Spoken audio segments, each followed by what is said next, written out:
Hey everybody out there, this is Seto, and today guys I'm going to be talking about some of those OCG rulings that will probably make their way over here to the TCG eventually. Now when I'm recording this video I don't exactly have an official date of when the OCG rulings will be coming over to the TCG, so please keep that in mind when watching this video if you're watching this in the future when I upload it. As of right now I don't have an exact date. And I'm going to be talking about my experiences playing with these new rulings with my friends and buddies over the last couple of months, because like I said in my other video talking about just drawing 5 cards in your opening hand, we've been playing around with these rulings for a good couple months now before before summer break happened. So I just want to talk about my experiences and what I found out from playing under these new rulings so I can give you guys the feedback and you guys can deduce what you want to and take away what you want to from me talking here. So first thing off I would say is it pretty much all helped a lot of field spell decks out. If you haven't been watching what Konami has been promoting over the last year, they've been promoting a lot of different field spell decks or new archetypes that have good, field spells. I mean, Ghost Tricks, Mount Sylvans, Scraps, Harpies last year when they, new Harpy support, new Gravekeeper support, some extent some Dark World support, I guess you could say, even though that wasn't the best Dark World.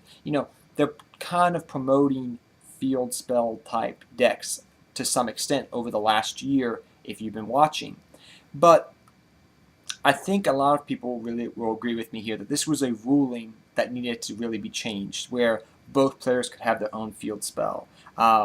Because field spell decks are very powerful, but the fact that if you're going against another field spell deck, you can activate yours and then your opponent can pretty much just overlay yours and you've pretty much negged one yourself.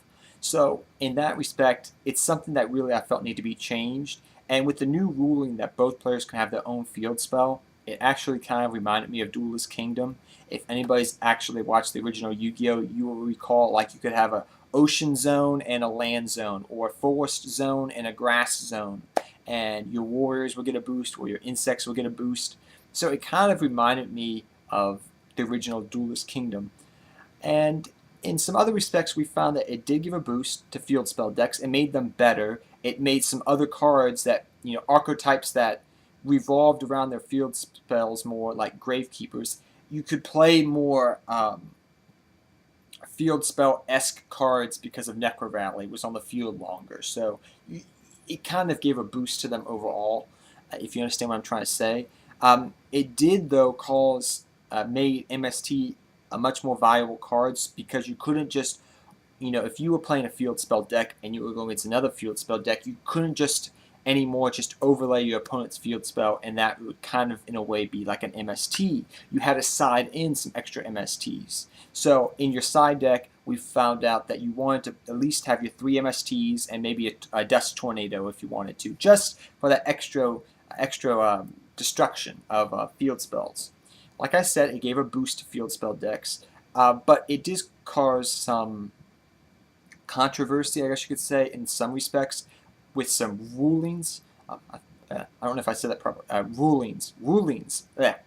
Tongue-tied there for a second, but I think you know what guys are trying to say. Like, you could have one field spell in the deck on the field, and another field spell would contradict that field spell. So we were trying to figure out, well, exactly how would this all work out if this was a real game, real duel, like a real game. So we had some problems in that aspect, and you probably will come across those as well. But for the most part, it was actually a very nice thing. And one thing I want to test out, and the one reason I really want to talk about in this video, is because of the new ruling, I was considering, I'll use my Gravekeepers as an example here. I was wondering, should I just run 2 field spells now because my field spells are not going to get as overlaid as much, or should I still run 3 field spells in my deck, such as Necro Valley?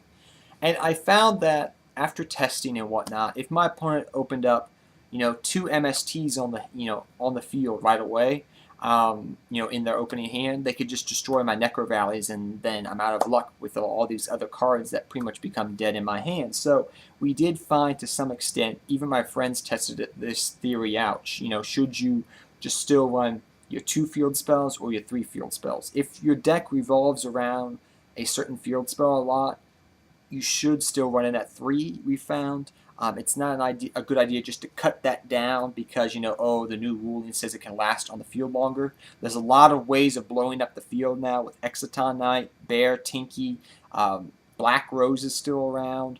There's a whole bunch, MST's at 3, Dust Tornado, side deck options, and your field spell could get eaten away, get blown up very quickly, and you wouldn't have access back to that field spell. So it was still a good idea to still run 3. So those are guys, those were my experiences and what I found from playing with the new field spell ruling. If you've played around with it, tell me your experiences. And until next time, take care, have fun dueling, good luck dueling, and I'll see you all next time. Seto Kaiba, I'm out of here, guys.